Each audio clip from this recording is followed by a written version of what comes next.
Hi all, welcome back. I have a little unboxing today. Let's make it short. So let's start now. Okay, so I just got this little thing from my SA today, and here is the receipt.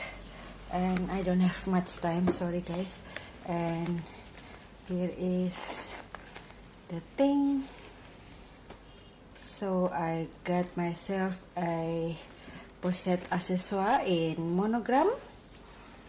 I have been thinking of getting one because I love my mini pochette so much. I think the bigger one will be super useful for me. So I was debating between this one and the Palace clutch. My SA showed me the Palace clutch. I forgot to make a video of it, but when I tried to put my phone in front pocket, the phone cannot fit, so I pass on that because that's a deal breaker for me. So here's the inside.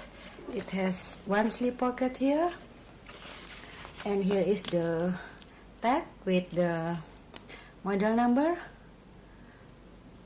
Okay, I hope you can see that. Okay, and it's just a plain brown fabric inside lining, and it comes with this fascetta strap, and mine is made in France. I hope you can see that. Okay guys, so that's all for my unboxing today. Sorry it's very short, but I really need to go now. Thank you for your time and hope to see you again soon. Bye guys.